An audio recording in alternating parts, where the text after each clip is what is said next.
As the CFO, you're one of the primary drivers of AI in the company. And I think there's two ways you're doing it. One is you are responsible for creating the environment, the data infrastructure, the governance, making sure that you're putting the right tools in place so that people can start using AI. The second one, which becomes important and where a lot of AI fails, is talent. We are live in Atlanta, and this is the Diary of a CFO podcast. I'm your host, Wassia, Kamon. Today I have with me Chad Gold. Chad is a CFO of Fullstory and was named the 2022 CFO of the Year by the Atlanta Business Chronicle. Being a CFO in a high-growth startup company is probably the riskiest thing a finance person would do. Yes. You come in and there are literally 50 different things coming at you, or people say, this is broken, you need to fix this, finance doesn't do this right, this system doesn't work. My first thing that I've done every single place I've worked is you have to spend the first 30 days just listening. You have to work and wear all these hats that now CFOs have to wear. So how do you keep up with that? The CFO role generally now isn't just finance. I own finance, our legal and corporate development team, our enterprise systems and data team. But if I get the right leaders and we partner together and I share a vision and support them along the way, it's pretty powerful.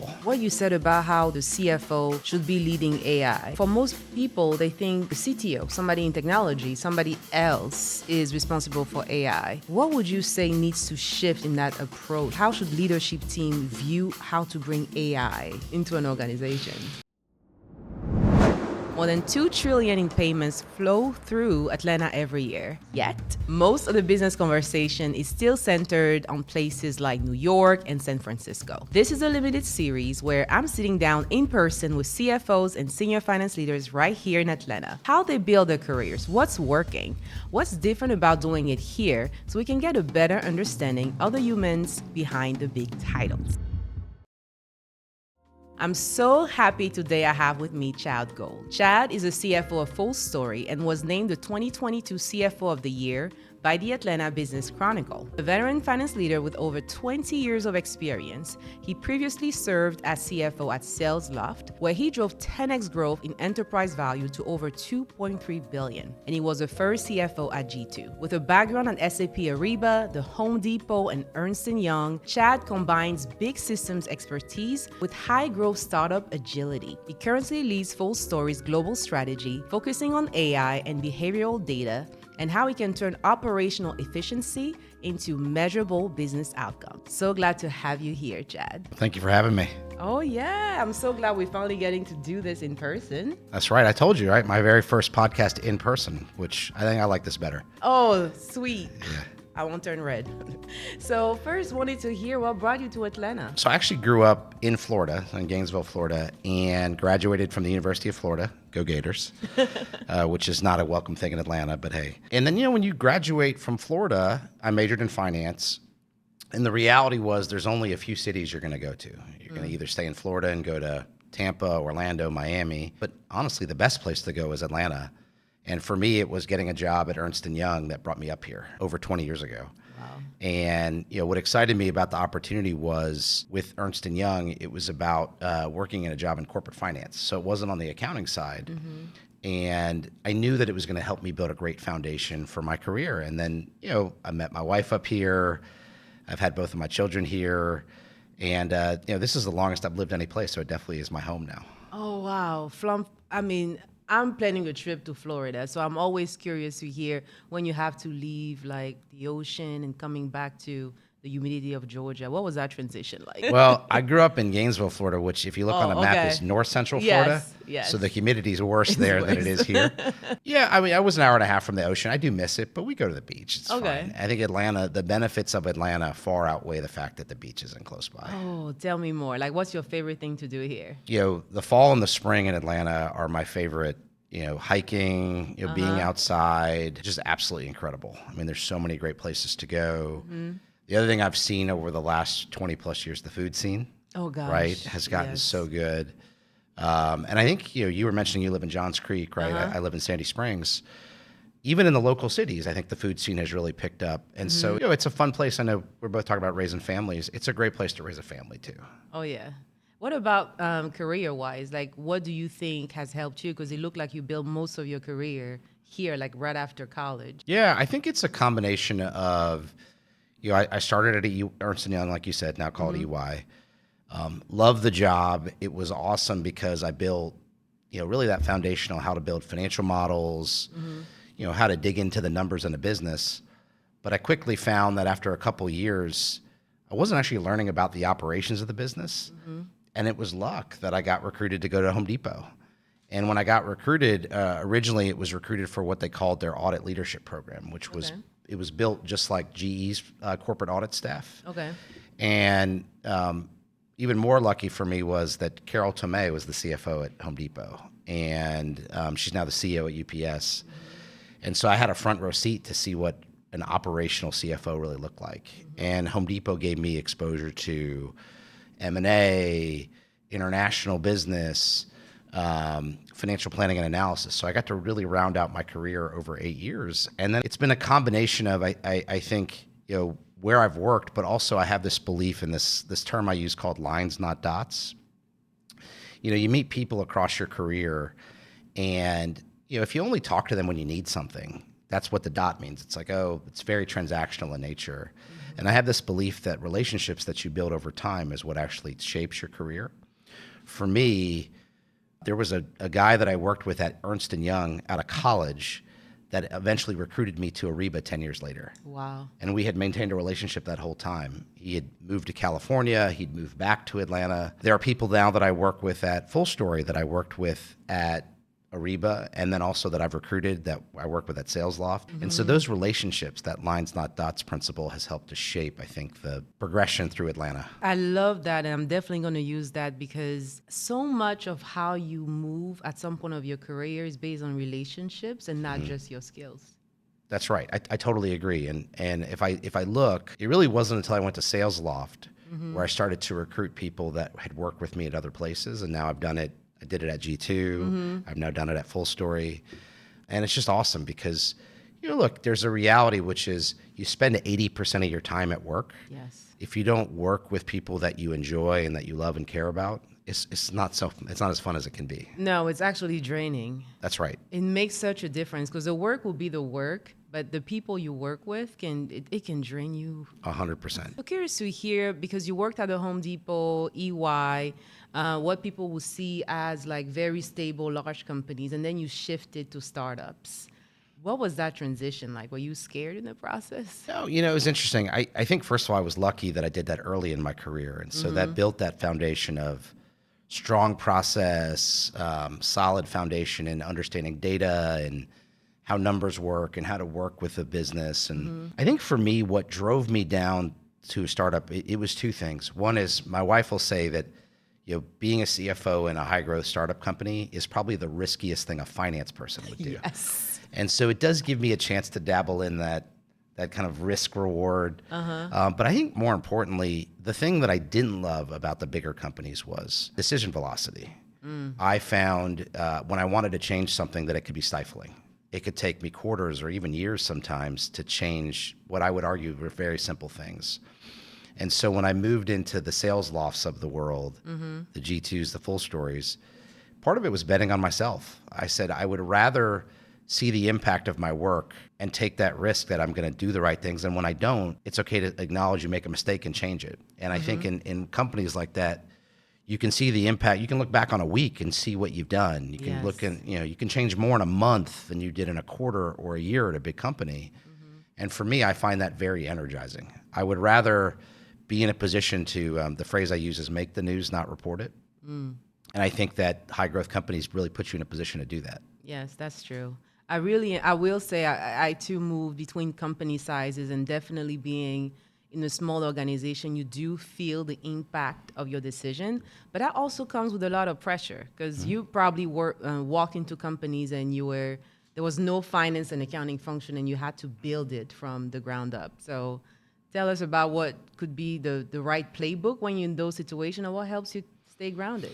Luckily for me, at SalesLoft, G2, and Fullstory, there at least had been a finance function. So there was something there. What I always say to any CFO that's starting a new job, you come in and the first thing, there are literally 50 different things coming at you where people say, this is broken, you need to fix this, finance doesn't do this right, this system doesn't work. And my first thing that I've done every single place I've worked is, You have to spend the first month, the first 30 days just listening, really gathering facts, both from your own team, like learning why did we do things the way we did, and then also from the business, like where are the gaps, what's going on. And the reason I say that is because if you don't gather that in the first 30 days, you will make recommendations that are misinformed. Yes. And I think that you have an opportunity to lose the room really fast. Yes. So that's the first one. And then what I always say is after you spend those 30 days, come out with something that you want to accomplish in your first 60 to 90 days, and generally pick 3 or 4 really big topics and share them with your CEO, share them with your leadership team. And what I say is tell them, look, I'm going to do these things first. It's not that the other 45 things you've sent me aren't important, but if I don't get these things right, I won't get things moving forward. And it becomes this idea for your own team where they start to see progress. And there's this concept called the progress principle. You start racking up small wins, and the momentum, the energy, the morale in your team starts to elevate really fast. And that it puts you in a position to tackle bigger things later. And so I say, like, look, pick those 3 or 4 big things, commit to them, make sure you get them done, and then get into everything else. Okay. Where leaders make a mistake, I think, is they try to tackle everything at once, and it's like quicksand. Yes. You move things a little bit each way, but no one's feeling the progress. But then how do you manage change fatigue, right? Because like you said, you walk in, because I rarely walked into any job, not just as a CFO, and there was nothing to change, right? And you have those 45 things. So you pick 3, there's like 42 left, and probably 10 more that got added to it. Of course. So how do you lead change in those circumstances when people kind of get tired of change? Yeah, I think it comes down to, communication becomes huge. I have a coffee cup somebody gave me because I guess I quoted this all the time, where someone would bring me something and I would always say, what's the context? Why is this on my plate? What's important? Why are we bringing this up? And I think that also is important when you're making changes, bringing people along the journey. Here's why we're doing it. Here's the context. Here's why it's important to the business. And I find that if you're willing to invest in communication, people will come along for the journey. Okay. And actually acknowledging and having empathy that, hey, I know this is difficult for you to change this thing. Yeah. One of the big ones, when you come in as a finance leader is you're probably putting in more control than there was before. And, a lot of business folks are like, well, wait a minute, I used to be able to approve anything I wanted to or spend this and if you give them the context on why it's important and give them some autonomy and agency to do certain things, they'll tend to partner with you and come along for the ride. Okay. So you've led organizations that grew very fast, like very, very fast on a short period of time, because that's really how success is in those kind of startups. What do you think typically breaks first for finance? Yeah, it's interesting. I think people's perception is it's the billing system or your data quality or your models that break first. And I think that's all true. But at its core, I mentioned before decision velocity. One of the things as you're moving really fast and growing a business is the ability to give feedback to the business fast, to put data in front of them to make decisions, to give them advice and kind of steward the business along. And I think where finance leaders can make a mistake is you have to invest in some level of data quality and infrastructure so that you can stay ahead of the business and be able to make decisions with them. What happens is if you don't do that, you start to drown in what I would argue is maybe lower value reporting, lower value analysis, and the business stops asking for help eventually. They're like, I got to figure this thing out on my own.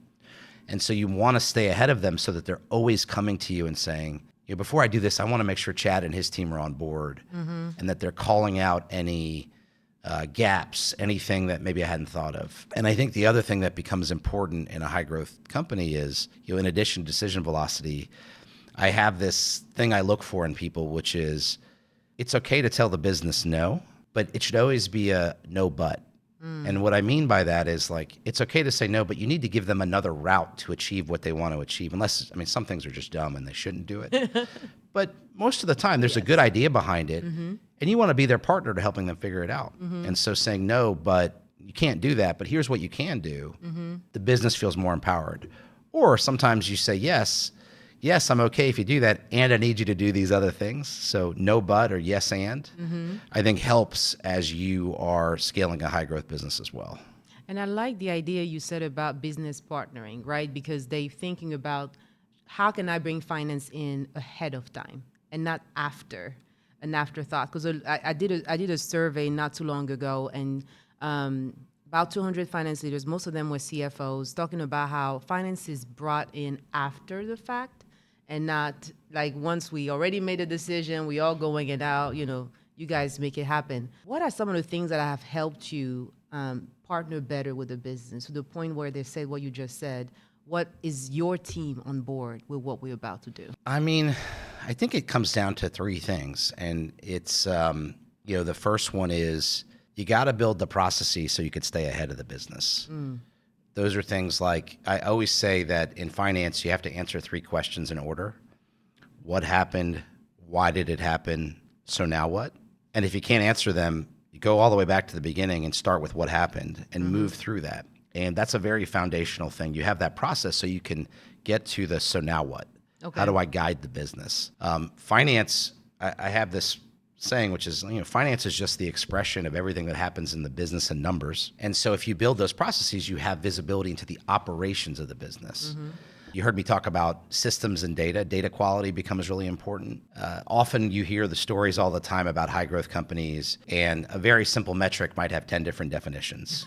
Yes. Your chief revenue officer says, my bookings this quarter was one number, and then the CFO comes in and says, no, it's not, it's this. My team gave me this number. Well, now you're in this reconciliation back and forth, which isn't valuable at all. So agreeing on aligned definitions for metrics and getting a central way to report them becomes important. And then I think the last one is it's a talent management thing. You have to hire people that don't just want to be behind the scenes. I think you talked about the finance functions that I saw both at SalesLoft and really G2 and even Fullstory to a degree.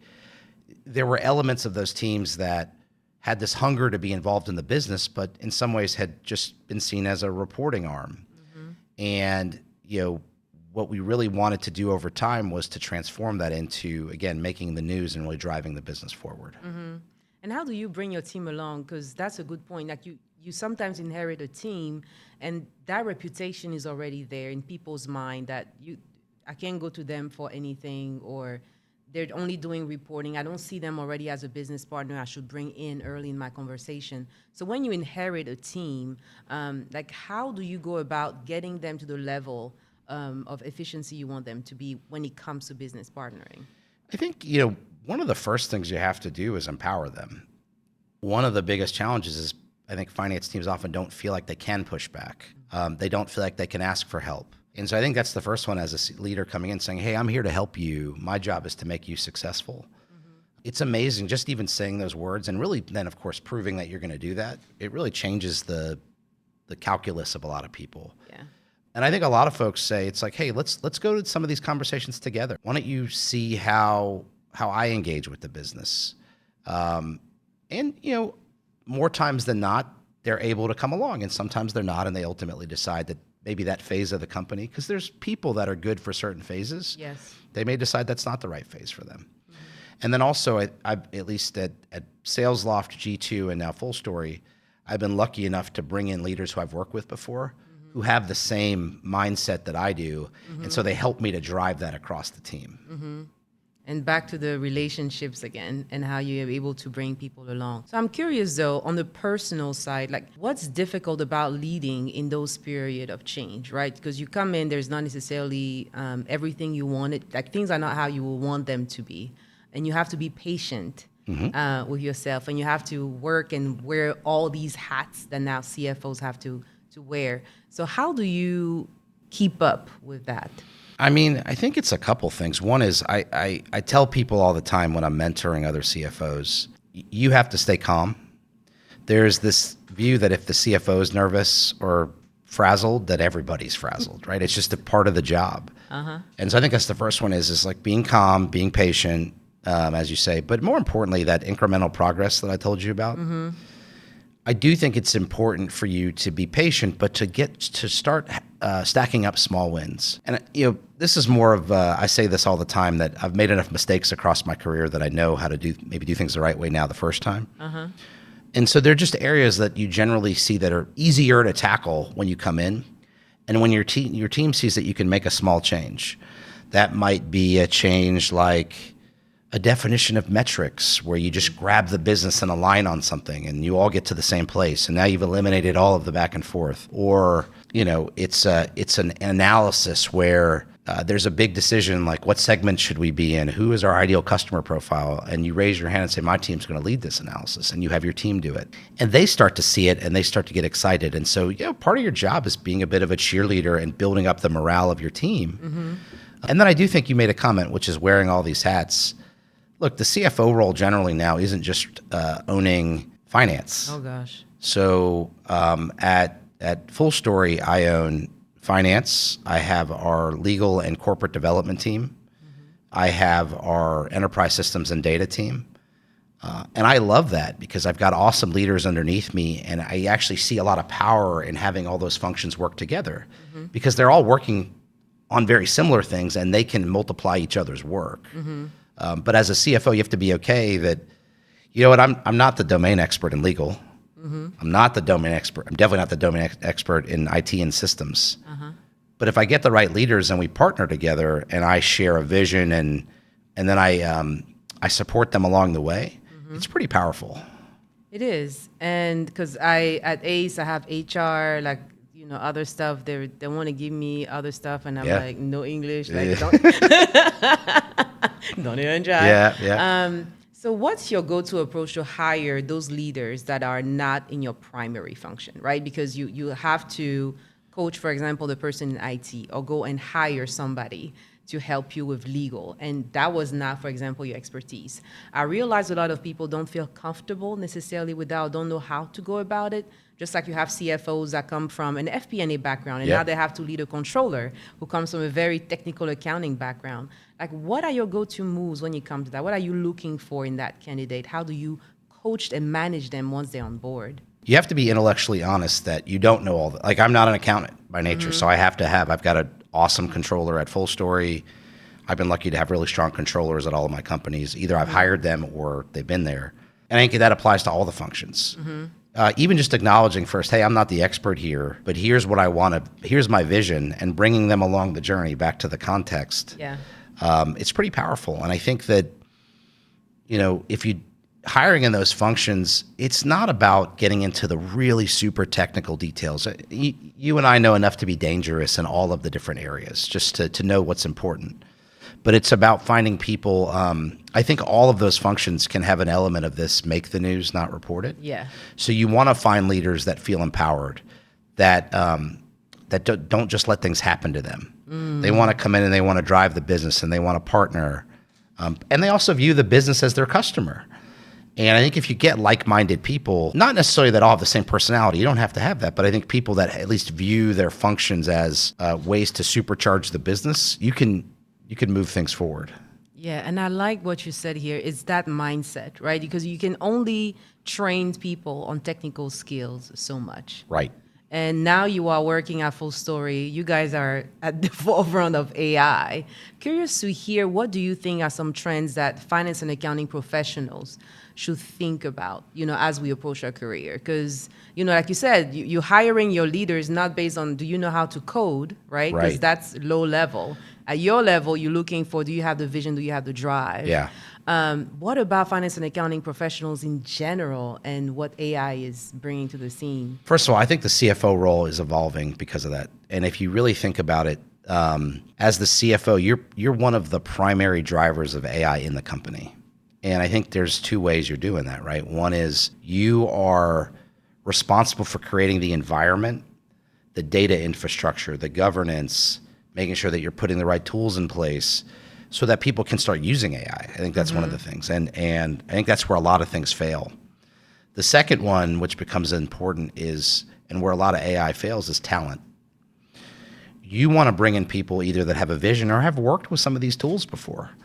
And I think there's an element of, in all of our functions, whether that's finance or legal or HR or wherever, where if you want to bring in people that can really supercharge your function, your company, you might have to find people that are really good with data and systems, more of an engineering mindset. Okay. And maybe they don't know the function as well, and you have to teach it. And that's where I think a lot of people are making a mistake now. They're looking for the finance AI transformation person. I mean, that would be great. There just aren't that many of them yet. Like this is so new. And so I think the CFO's job is to try to bring in the talent, both of you have to have some functional expertise, of course, but marrying that up with the people that understand the tools and systems, and together they can teach each other. And that becomes, I think, part of the flywheel. But I think, a lot of people make the mistake now of just assuming, well, if I just buy an AI system, it's going to work. And if you don't have the data, if you don't have the environment, it's really hard to get it off the ground. Yeah, but what you said about how the CFO should be leading AI, for most people, they think the CTO, somebody in technology, somebody else is responsible for AI.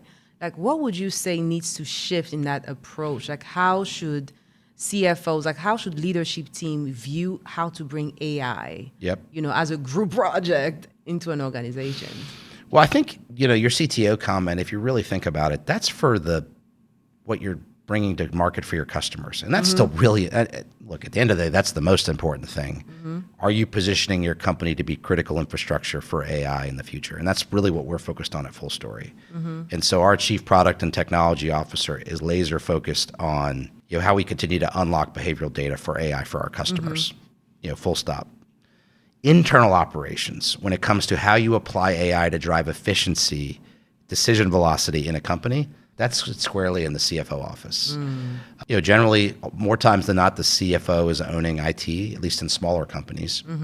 So you already have the functions. But even in bigger companies, you're in this unique seat where you're seeing every function of the business. Yes. And so it's your job to say, well, team, how are we applying AI here? What are we doing? And don't just do what you're doing today with an AI tool next to you.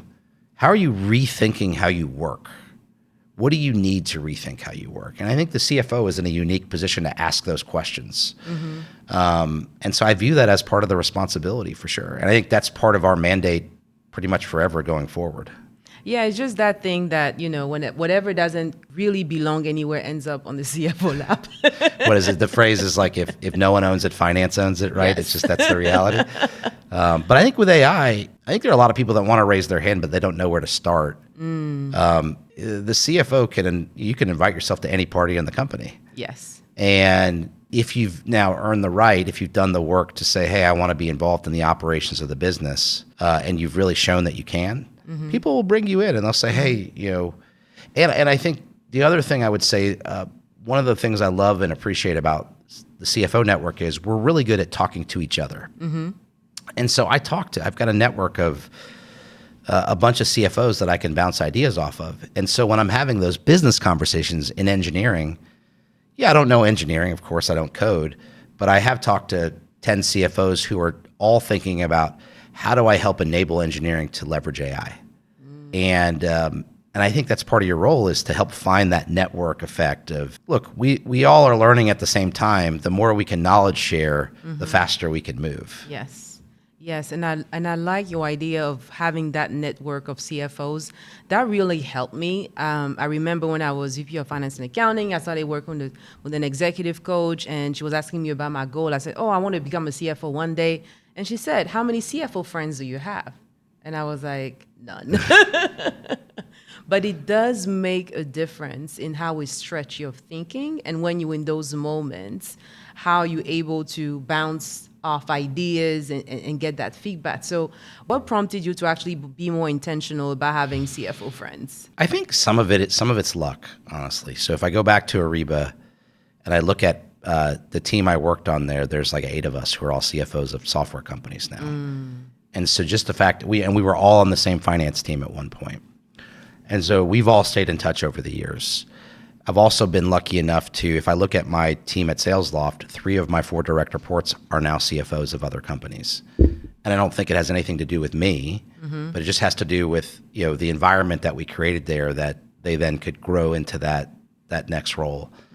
And so I think it's luck, but then it's also being intentional about staying in touch. Yes. We all get busy. I try to do at least 2 or 3 of those a week where I have a conversation. It doesn't have to be a scheduled meeting, but it's a phone call when I'm in the car. It's a meetup for dinner or drinks or something where we can just talk about business problems. We could talk about life, and that's important too. These are friends.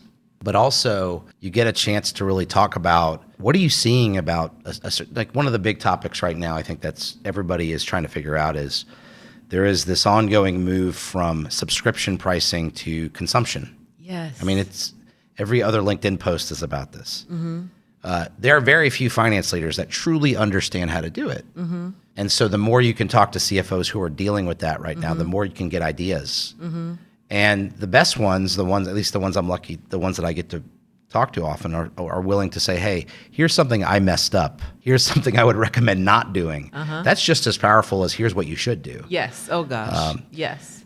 And then I would say, you have to be willing to also commit your own time. So you're going to get a lot of people that reach out to you and want to pick your brain. You have to be open to that as well. And it can't just be a one-way street.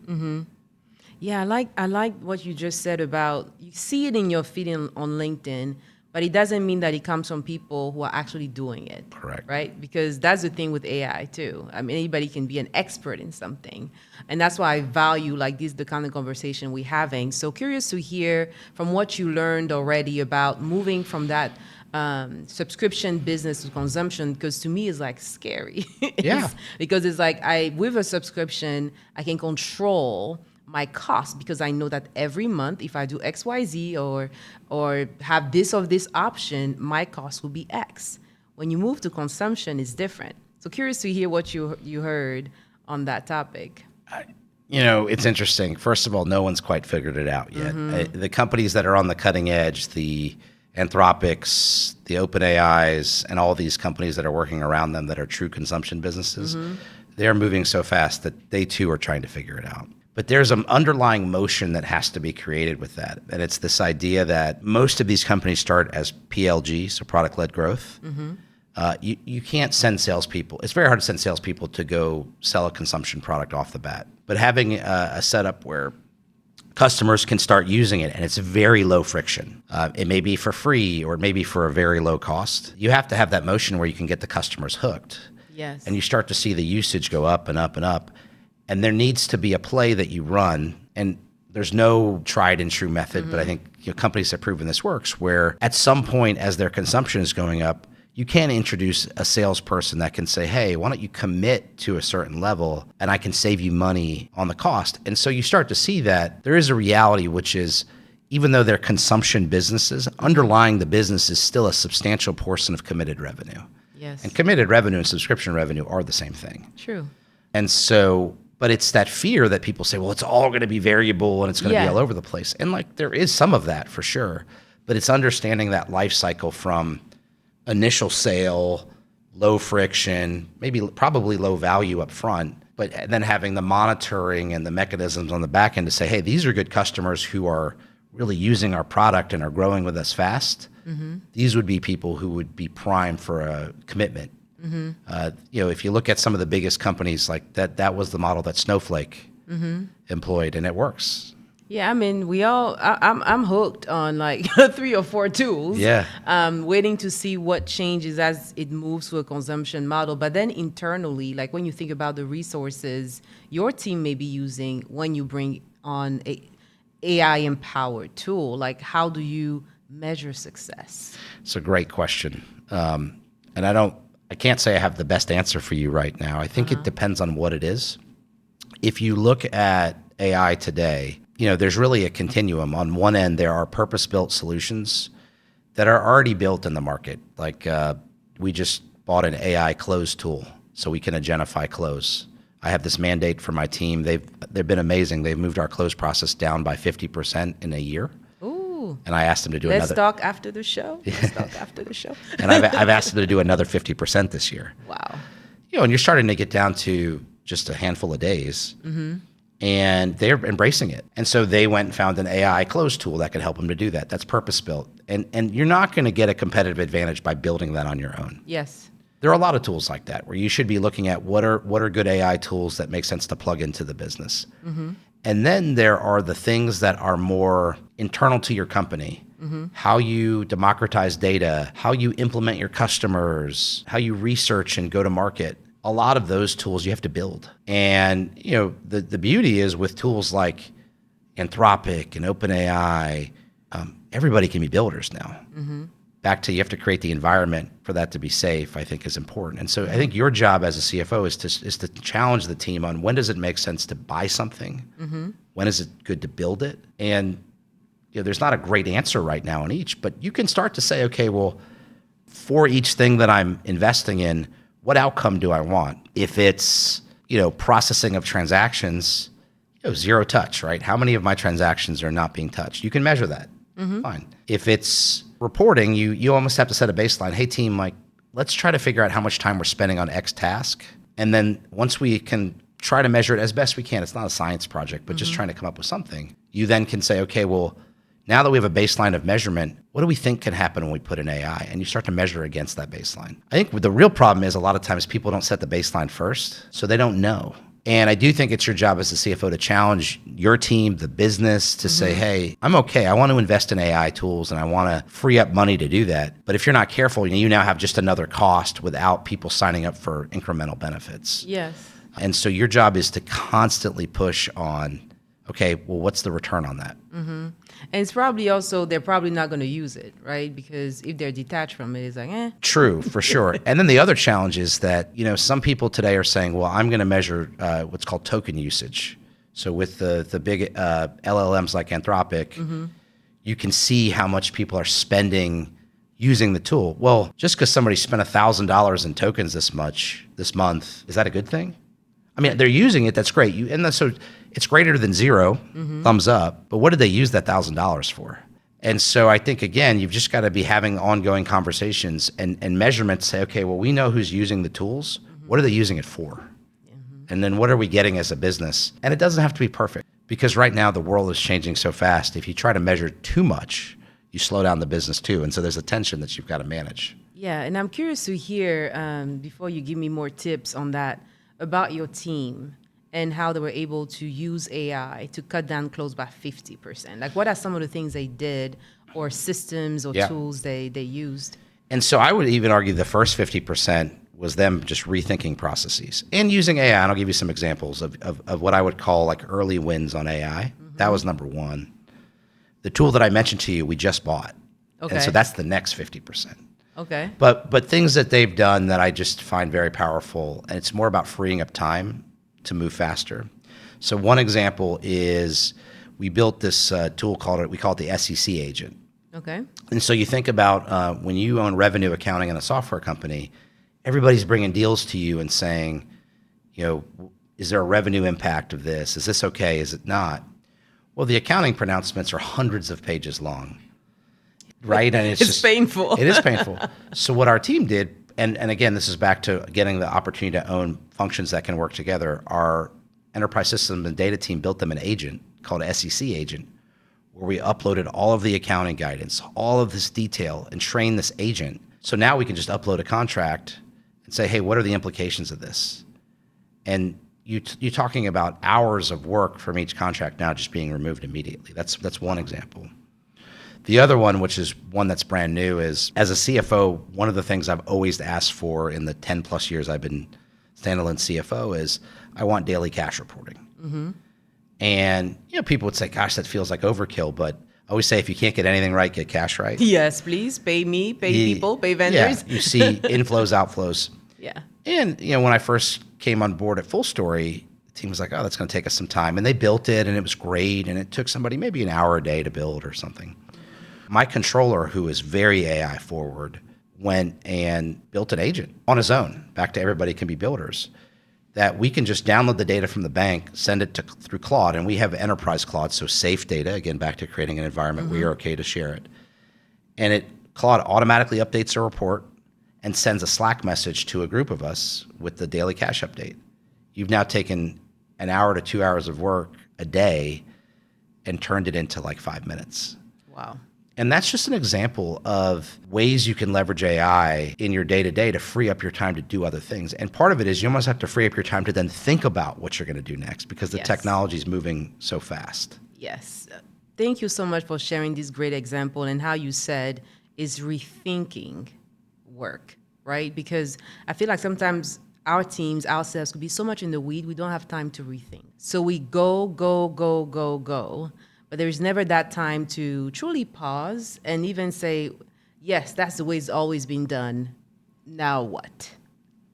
Like, how do you get people to pause? Because I know we do like leadership retreat, all that stuff, but how do we make sure that we are able to have teams that take time to just think? You know, there's no perfect answer. I think some of it is you have to invest in a base level of training. And so the beauty is with a lot of these tools, there's online training they can take. You also have to create an environment where knowledge sharing is embraced. So, we've got a Slack channel across all my teams where I said to them, hey, every time you have an AI win, you need to put it in the Slack channel.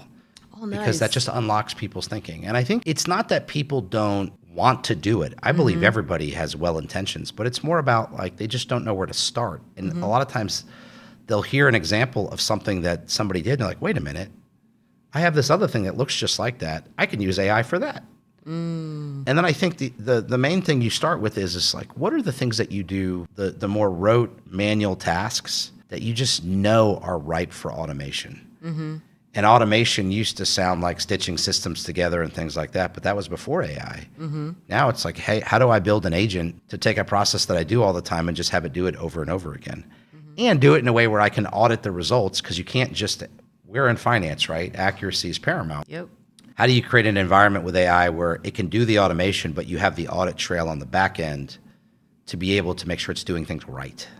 That audit trail, because I feel like if you're trying to go too fast in AI and don't have that governance in place, AI can make something very bad look very good. Yeah, I think what people don't realize, and if you use a lot of these tools, AI can give you a very wrong answer with 100% confidence. Like, Yes. here is the answer to your question. And I think, the trust but verify still is very important. If it doesn't sound right, it probably isn't. And so you have to, we always say it's like human in the loop.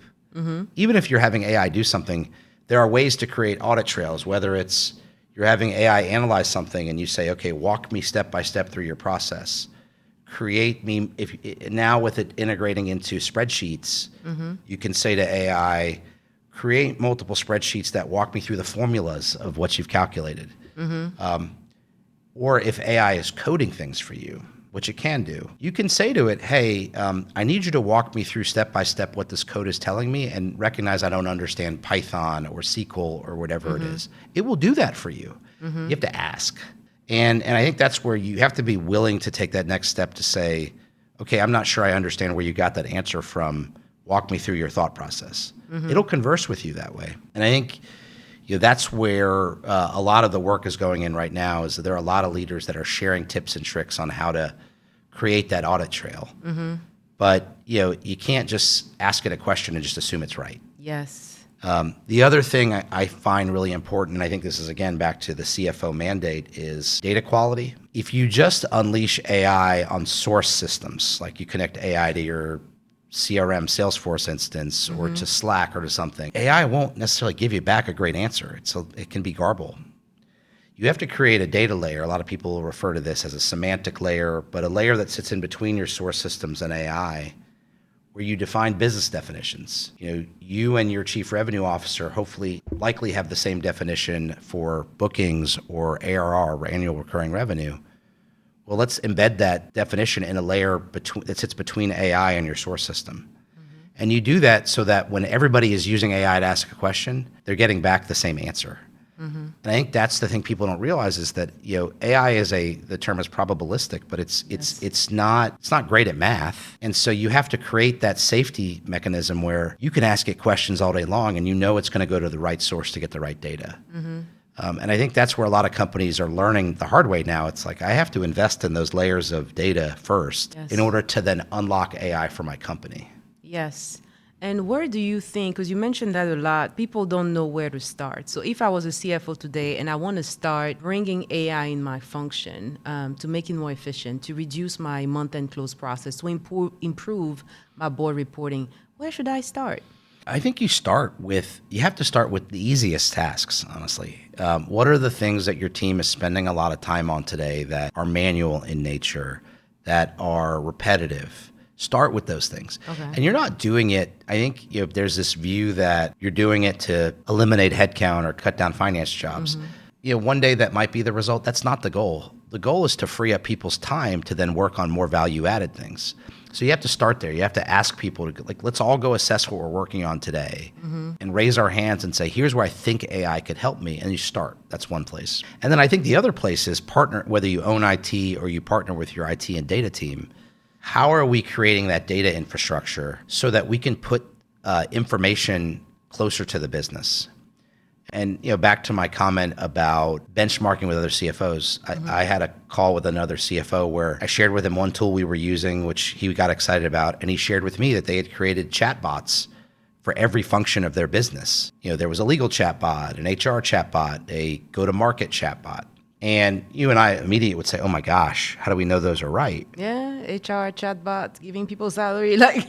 Right. And of course, you have to have governance and controls around that. But that's back to working with the business and creating a data layer that sits in between so that it's secure. It's got the right control over who can see what, but it's also got the same definitions across all. And your job, most companies tend to at least be thoughtful about who can access what. You can embed that into your layers of data, but you have to take a step back and invest in that first before you just go create the chatbot.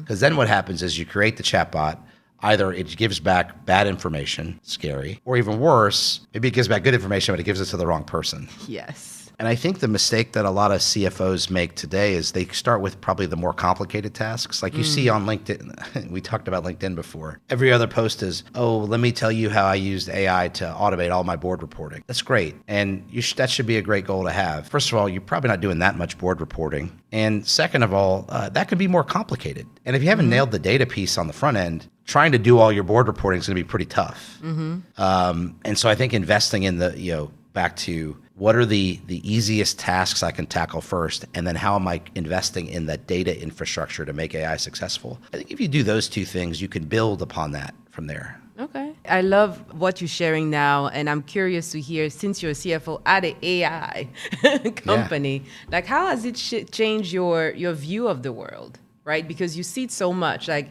AI became popular for, most people when ChatGPT, came out. You've seen AI prior to that. So how did it change your view of the world or how you operate now as a leader? Well, I'll tell you first how it's changed, and it's exciting for Fullstory. So if you look at us as a company, one of the pieces of our proprietary technology is what we call full capture. If you think about any web-based interaction, whether that's on your phone and a website, like an e-commerce site, and a software application, we always prided ourselves on capturing the deepest digital record of that interaction. And it's done in a way which is easier than if you had to instrument and measure certain things. Well, in the human world where human beings have to interpret all that data, they see a lot of value in it, but maybe they can't unlock all the things that we can already capture. But what we're already seeing at Fullstory is because we capture so much data, AI can do so much more with that. And still it's going to give a human being a recommendation to make things better. And we want that. But AI can actually unlock a lot of the data that we've already been capturing. So we're well positioned, I think, on the outside, which I get excited about. Internally, how it's changed my view is, I would even say for me, a year ago, I was probably using AI as like a chatbot just to ask questions. And I still do, right? It's a great thought partner. But what it's changed for me is now I'm like, I realized, and it really was when the Anthropic announcements happened early this year, and you saw things like co-work, the ability to automate tasks. It's really unlocked my view of to say, well, why can't AI do that? And not just for my own team, for the company. Back to like, we are the ones who are driving that. We should be asking every team in the company, not how are you using AI to make your thought process better or your writing better. You hope at this point they're already doing that. But it's, what are you doing to transform your business processes with AI? And I was not having that conversation a year ago, and I have it every day now. Wow. And that makes such a difference, right? Because I see a lot of words saying AI CFO, AI native CFOs, but I think it's just a shift in how we think about business processes or how we do our everyday life. Do you feel like at some point it will dramatically change what we define as entry-level jobs in finance? I do. I think what I don't believe, one of the misnomers is there's this view that all entry-level jobs are going to go away. And that's just simply not possible. Agreed. I think, every CFO needs to be thinking about how are we creating a training ground to make sure that we're growing talent in our works. but I do think the shape changes. If you think about the typical finance org structure, it was a triangle, right? A CFO sitting at the top with middle managers and then a lot of analysts and accountants. I think the new world, it's going to be more of a diamond where you're going to have the CFO at the top and you're going to have a layer of middle managers who are not just managing individual contributors, but they're also managing agents.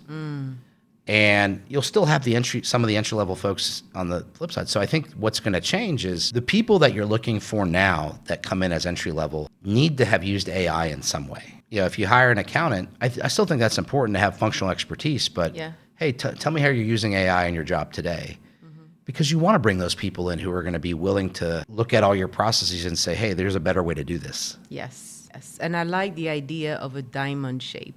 Yes. Right? Because I can definitely see how, to me, with AI, I don't think entry level, like you said, are going to go away. I think they're just going to be redefined, right? Because it's not going to be make copies. Because entry level, when I came through after college, was ordering lunches and making copies and stapling. But I think it's just going to change. But I'm also curious to hear, like, what do you think our universities probably need to start doing different now to prepare those new entry-level folks? Well, I don't believe they're doing enough right now. I think about my own oldest daughter who's in high school right now, and I still worry that the schools are treating AI like the boogeyman a little bit, like it's a way to get around doing the work. I think the universities, the high schools, need to be training students on how to responsibly use AI, how to engage with it, how to exponentially improve how they think, how to get more things done. What are the practical applications in your daily life that you can use AI for? Because there's a lot of it if you really think about it. We are doing our students, high school, college,